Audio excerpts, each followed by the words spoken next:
I'm starting to think that Fox News isn't interested in actual conversations. There was bed music on that. That was from the guys at Midas Touch put that on there. This is look who they bring out. Yeah, Cornell West and Alan Dershowitz sparring over the Israel-Hamas war. Now, Dershowitz is going to be landing on the side of, I guess, Israel, and I guess Cornell West is going to try to find a way to link the Palestinians with Hamas. Now, one of the big things you hear all the time from people is that Hamas isn't the Palestinian people. And then the very same people will make the case that the Palestinian people deserve to do and are allowed to do what Hamas did. You can't have it both ways. Either you justify what Hamas is doing because you believe that they do represent the people of the Palestinians themselves, or they don't, and you recognize it makes it worse for the Palestinian people, and Hamas is in and of itself a racist, bigoted, terrorist organization that is taking advantage of this situation. But you can't justify what Hamas just did by saying, but the Palestinians. Because what you're saying is you are aligning the Palestinians with Hamas when you do that. Does that make sense? Okay. Let's see what these two dipshits are talking about. Thank you. We'll check. Oh, and P.S. This motherfucker is probably having the two of these folks on for the same reason he has Marianne Williamson on or RFK Jr. This kind of goes back to like Hannity and Combs. The old idea, which is have Hannity come on who looks like a fucking, well, now he looks like an aging member of our gang, but in the back of the day of Hannity and Combs, he was the better looking of the two. And Alan Combs would come on looking like a fucking skeleton, and they're like, yeah, probably Jewish, and look at him, he kind of looks like Art Garfunkel or something, and he's a little thready and weird or whatever, and he's got a gargoyle-ish face compared to this other guy who looks like a fucking high school gym coach, right? And automatically in the looks department, you'll guarantee people will pick sides. That was part of the plan. They literally chose Alan Combs because they thought he lost on the ugly side and put him with Hannity, so he would already be ice skating uphill no matter what they talk about. P.S. Hannity is a dipshit, and he brings on these people to basically be the Combs in this situation. It doesn't necessarily work when they are reasonably close to him in looks or age. And as he ages, that's easier and easier to do. Back in with him throughout the evening time. First, left-wing bigotry, anti-Semitism. Left-wing bigotry, anti-Semitism. Donald Trump just said Hezbollah was very smart and Bibi Netanyahu pissed him off, and that the Israeli defense minister is a jerk, and they're fighting Iran, which is full of smart people, smart enough to know that the Jews have to be wiped off the face of the earth, I guess. Rampant on university campuses around the world, London, Australia. What's happening? Well, if it's rampant, why are the Harvard students scrambling to take back support for a letter attacking Israel, as some CEOs look to blacklist them? That's because the letter was about Palestinians, not Hamas. Dealing with what, the complicated relationship between Israel and the Palestinians is not what this is. And again, anybody who comes out and supports Hamas or says this is what happened is somehow representative of Palestinians and their struggle is aligning Palestinians with those people.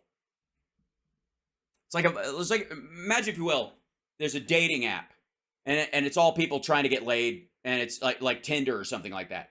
And then one of the people on there, starts a little like men's group of guys who can't get laid and blah, blah, blah. And they start this like little subgroup, and they're all talking on there and like trading tips on how to meet girls, blah, blah, blah. And then that guy decides one day to just be a serial rapist.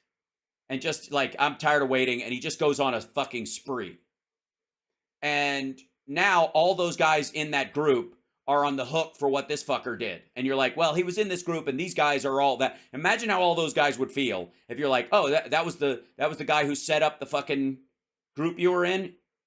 Yeah, but we were just talking about like cologne or no cologne, or what kind of, like, where to take dancing lessons and shit. I thought we were all on the same side, and then he went and did this. Like, well, you're in the same group. You're in the same general area.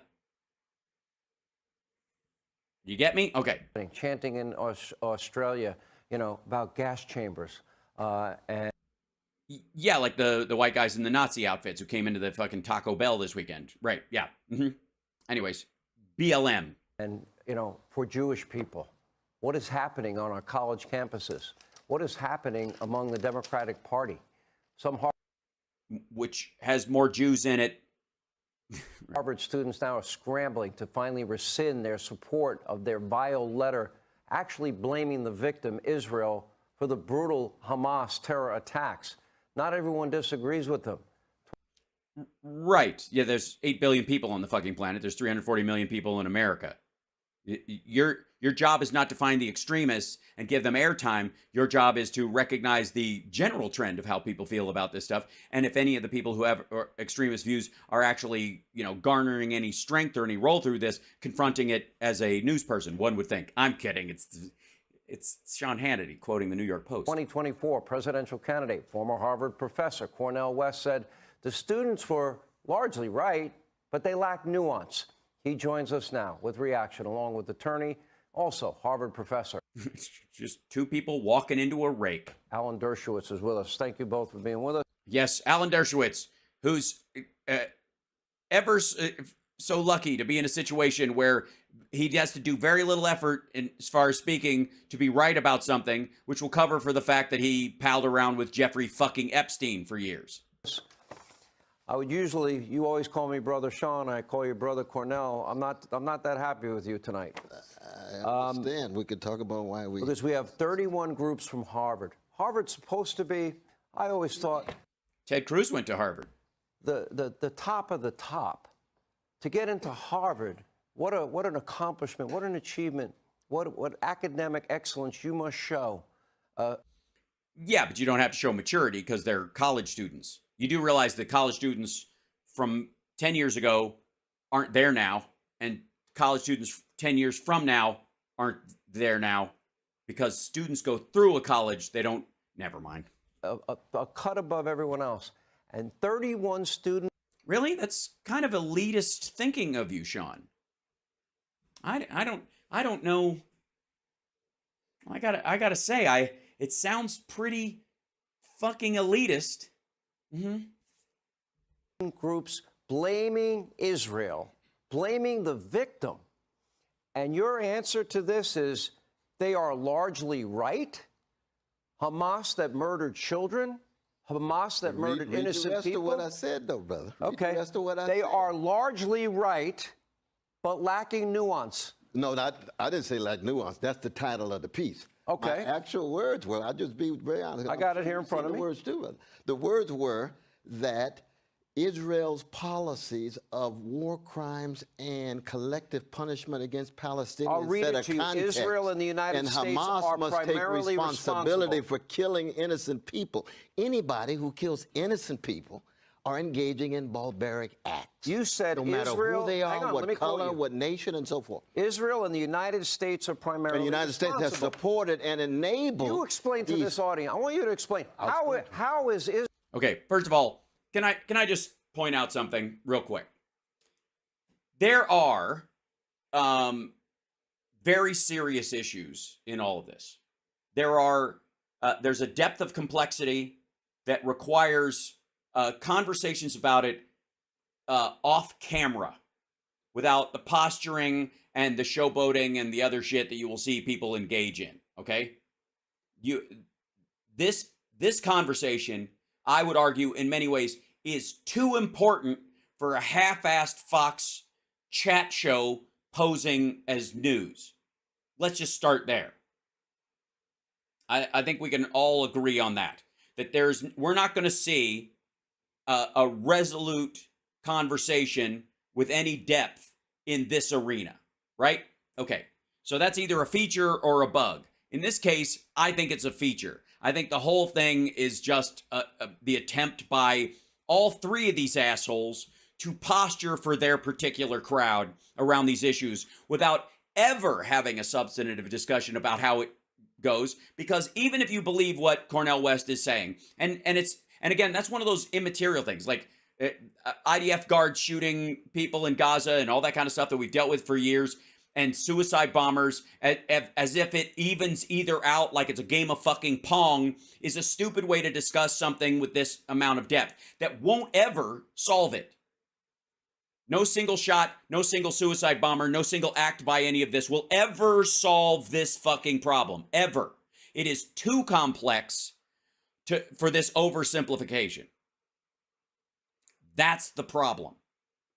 The issue is not anybody's awareness of their fucking grabbing a hold of this fucking elephant and describing what part they're holding on to. Because you're going to be wrong compared to everybody else who's blind and touching a different part of the elephant. The problem is acting as if that's the way you deal with a problem like this. And that's where, like, these people who are like hooping and hollering about what Hamas did does not draw attention to the plight of innocent Palestinians in Gaza who are hoping one day to have a two-state solution, perhaps, or be recognized in the territory as Palestinians while they open up those borders and they just, Gaza isn't just the place that Israelis and Palestinians live together in one particular nation. It might be called Israel, it might be called Palestine, but it doesn't really fucking matter because everybody can just live and interact and peacefully recognize each other and all that kind of stuff. That one future. Those innocent Palestinians who want that as much as the innocent Israelis who I would argue were all at that fucking music fest, that's a different group of people than who we're talking about. We are not talking about those people. Hamas did not come to the conclusion that Israel needs to be wiped off the map because of any action by the Israeli government around Gaza. They found some maybe political, ground to throw their seed on, but that's not where they came to it. The Iranians have believed that Israel needs to be wiped out since its creation. And before that existed, that Jews needed to be driven out or murdered in that area for fucking millennia. Hamas none of this is triggered by what Cornell West is referencing. It is the shooting of somebody by an IDF soldier, a kid or anybody is just, one of their ways of convincing the local populace for their reason for being there. But Hamas has been on this mission for fucking ever. And they indiscriminately killed people. Let's just be honest. It was like not just Jews, but anybody around them. This has been going on for a long fucking time. None of this seeded this part of it. And you have, in this particular instance, one party who wants limited rights and because of security concerns for a particular group of people. And then you have another group of people, and this is Hamas, not the Palestinians in general, Hamas, that wants the elimination of this group entirely. And they didn't come to this conclusion because of any particular act. This is a religious and millennial, fight. So even having this discussion as if there's some sort of tit for tat between Israel and Palestine around the IDF is Israel Defense Forces. That's the soldiers that sometimes will shoot people, who are throwing stuff. And again, I've given you this analogy before that always gets missed or whatever, but rock, grenade. That's how this shit works. They teach kids to throw stuff at the soldiers and then eventually hand them a live grenade. That's the point. And so the idea that somebody's just shooting somebody because they're throwing rocks is always, if it doesn't matter because you're just shooting one of the young ones, and they do this, the Hamas gets them to do this all the time, hoping that they'll shoot a kid, and then, because every 10th one is a grenade, that idea. And the rest of the world doesn't hear about the grenade toss. They hear about the kid getting shot throwing a rock. That's part of Hamas's plan. That's Hamas using Palestinians and their frustration and their circumstance to that end, which is wipe out Israel. And part of that plan involves direct action, like you saw with them here, and the infiltration and sort of brain squeeze that they put on people who look at the plight of the Palestinians and actually do have empathy for it, and it's empathy rape. They fucking use your empathy against you to go, well, what Hamas does, even though they don't have the Palestinians' best interests in mind, is good for Palestinians because bad things have happened to Palestinians. And so they get somebody to come in and put on a suicide vest, or they shoot somebody, or they blow up a car, or they kill a bunch of people. And then the Palestinians on the receiving end of that, and then they benefit from the Israelis attacking them and say, see, they always attack us and that kind of stuff. And Hamas builds this animosity over time to the point where they now control the Gaza Strip, and they don't care about Palestine becoming a state or Israel recognizing it or any of that stuff. Hamas is, as an arm of Iran practically, there to wipe out the Jewish people, period. And again, they have friends in Syria and in Lebanon. This would be Hezbollah and other groups. And if you want to buy a stamp with Hitler on it, you can do it in Syria today.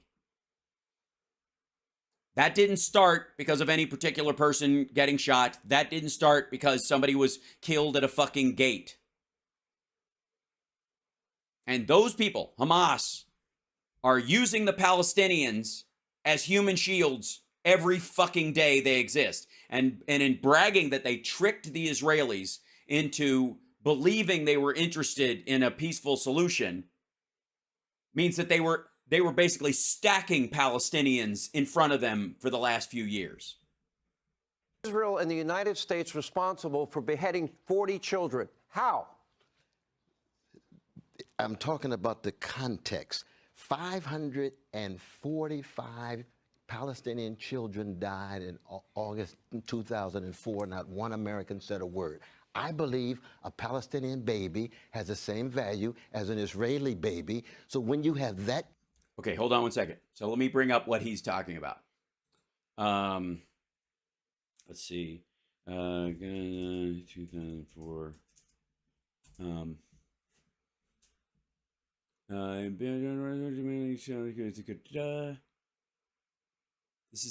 He's talking about the Days of Penitence action. Let me find it.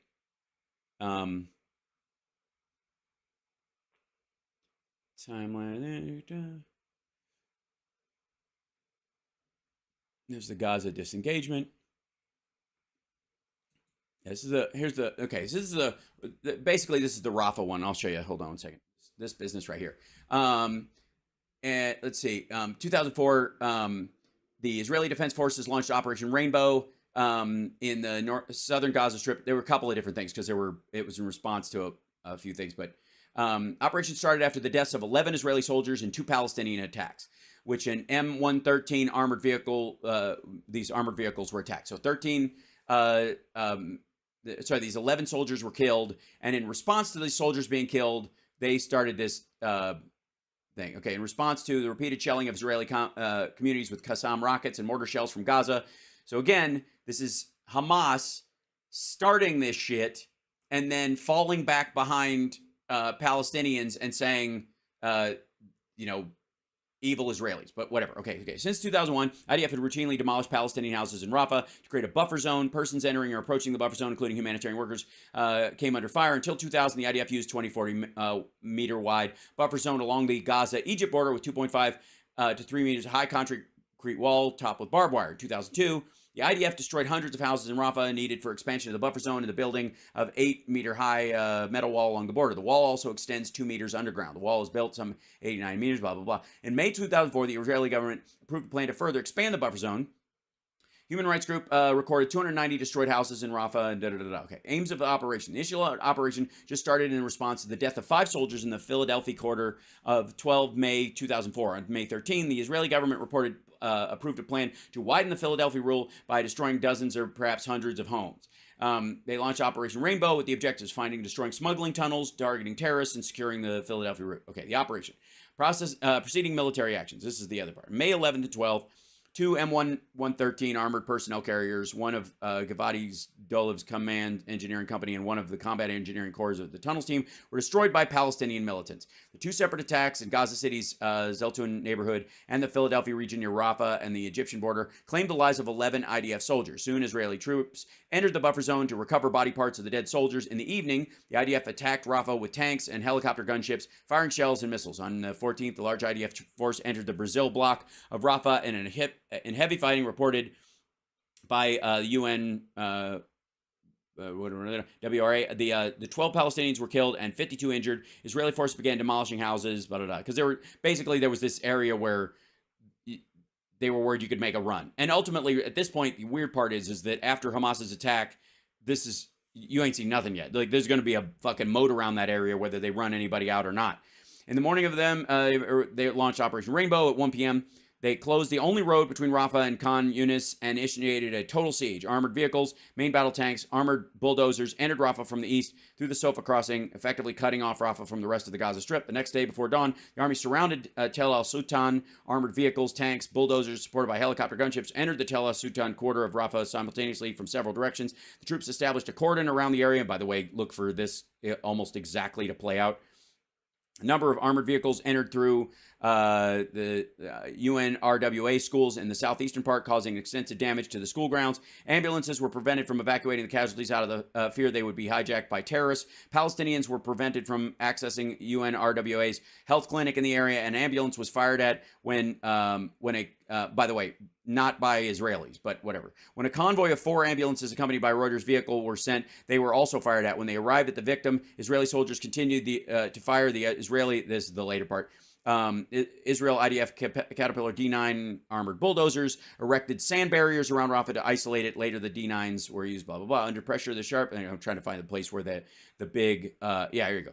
On May 19th, the IDF ordered all males in Tel al-Sudan aged 16 years and above to gather at a UNRWA school and carried out house-to-house searches. An IDF tank fired 4 tank shells, and a helicopter fired a missile on a group of demonstrating residents in Tel al-Sultan, killing 9 Palestinians, injuring 40 to 50 others. The IDF asserted there were gunmen in the crowd. There were, but whatever. That's how they do it. Shelling was intended for warning to deter protesters and was not meant to cause casualties. The IDF snipers used abandoned houses as firing positions. Many houses were damaged or destroyed. Israeli snipers shot at suspected militants who claimed they were civilians looking for water. The gunfire claimed the life of a Palestinian teen. This is the exchange that he's talking about. Let me explain something to you. This is a good example of what I was talking about. There is no answer for this back and forth that's going to solve the problem today, any more than understanding the context of Hamas guys paragliding into a music festival and raping and murdering women and dragging some women back to Gaza and raping them and holding them hostage and then killing them while after recording, hostage messages, essentially. There is no way to do this. That's why rule of law, that's why democracy. And when you're dealing with a group of people, Hamas particularly, not the Palestinians, but Hamas particularly, that doesn't believe in that rule of law at all, even if they won, even if they got everything they wanted, the territory would be run as a dominionist fiefdom. That's the concern. That's what brings us to the situation that we're in. So, all right, here we go. Let's go back to this. By the way, I love you guys. And this, again, this is, I want you to remember that when you're seeing these conversations like this one, and we won't watch all of it because what's a fucking point, but the whole point of this is obfuscation. What you're watching here is not a conversation about Palestinians or Israelis or the right to self-determination or any of that shit. This is a dick-wagging contest between a bunch of people who have staked out a corner of the political world that's untenable on a purity test, and they have no choice because they've surrounded themselves only with true believers that can't see past the end of their fucking nose. So that's what you're watching here. You're not watching a real discussion. You're watching a bunch of people talking about like something stinks and it's their upper lip. Does that make sense? Okay. Because I think people get caught up in this and you actually start having a conversation about Israel and Palestine and the two-state solution and stuff like fucking adults. And then you see this and you think it's part of the conversation. It ain't. Kind of vicious hatred and revenge. You get response of hatred and revenge. Bullshit. More than half the people in Gaza are fucking children. And none of the guys who flew in and with this bullshit and were part of this group, it's 2023. These guys are all 21, 22, 23 years old. The military age men that are flying in there were infants when that shit happened. And you don't you don't do these kind of attacks on stories. They do these attacks because that's what they want. They are all wrong. They're all war crimes. They're all to be condemned. But you cannot simply look at this particular moment without the larger backdrop. Yes, you can. Because until you start looking at, and that's why our rule of law is based on, I don't care how wronged you were, you can't kill that person. I don't care if they kicked your ass 3 years ago. And if they killed somebody, you know, we have a legal system for that. You don't get to just murder somebody because, especially somebody who just looks like the fucking person or has the same beliefs as the same fucking person. That's not ever how it fucking works. And there is a huge difference, as much as he doesn't want to admit it, of people engaged in protests, firing guns in the air, or snipers in a building, or people hiding behind regular human beings and flying into a fucking music festival with a fucking rape camp. Of an ugly occupation and the ugly attacks chronically against Palestinians. Well, the problem you have is that the Israelis were opening up Gaza and allowing people to come and go, and we're in a process of like a 3.5-year plan to try and integrate a lot of the Palestinians that were there. And again, after this attack, Hamas comes out and says, "Oh well, we were fucking around." Not your words, largely right. Israel and the United States are primarily responsible for this attack. Professor Dershowitz. Well, I complained when Palestinian children were killed, but I explained why they were killed. Here is one of the leaders of Hamas. For the Palestinian people, death has become an industry. The elderly excel at this, and so do the children. This is why we have formed human shields of the women and the children. Hamas is the ones responsible for the killing of Palestinian children. Also, Hamas has a term. It's called the CNN strategy. And the CNN strategy is induce Israel into killing Palestinian children by using them as human shields. Then parade the bodies out on CNN, and you'll see what happens. People like Cornell West. And I would argue that's the problem that they have in this situation, is that this attack is an inversion of that CNN strategy. They're going to try and roll it back and blame people. You've already seen it. Democracy Now! Has done it a bit. Yeah, it's rage farming. But there's a situation where they're like, now that there's going to be an attack by Israel, and you can see where they're flying rockets out of these buildings, and then the building gets hit, and then everybody's like, how dare they? And then they walk around with a dead kid, and you're like, I'm not 100% sure that's not an Israeli kid you dressed up in clothing that you snatched at this point. So the CNN, that like CNN strategy won't work in this situation. West will engage in crocodile tears, blame it on Israel, when the entire blame is on the Palestinians, Hamas, for using their children as human shields, and then using their children as shields to permit the killing of Israeli children. What is Hamas's charter? I have the same outrage when Palestinian babies are killed, when Jewish babies. No, you don't. No, he doesn't. He doesn't. Because he's not writing articles about when Palestinians, he didn't write an article about, when Israel shoots, some people or blew up a building and killed some kids in there and go, Hamas is to blame for, he never wrote an article, not once that I'm aware of, that said, Hamas is to blame for the Palestinian children that the IDF is killing by trying to clear these bombers out of these buildings. You didn't. You didn't write that article. You're not going to write that article. You're never going to write that article. You're only going to use it as an addendum to the article about Israelis. That's the issue. Yeah, all three of these are Phillies. Yeah, Amy Goodman, yes. Well, I would argue Juan Gonzalez are one of the fill-ins. But yes, I love Amy Goodman, but Democracy Now! Has been doing this. They've been doing the CNN strategy. Or Israeli baby. I want you to have the same indignation when Palestinians are killed. Not when they're killed. Not when they're killed by Palestinians. You can't make a moral comparison when Nazi. He's saying, where is the common humanity? Again, enough of this. This is like I'm doing it. I'm getting sucked into this fucking conversation as if it's a real conversation. Both of these dickheads are posturing.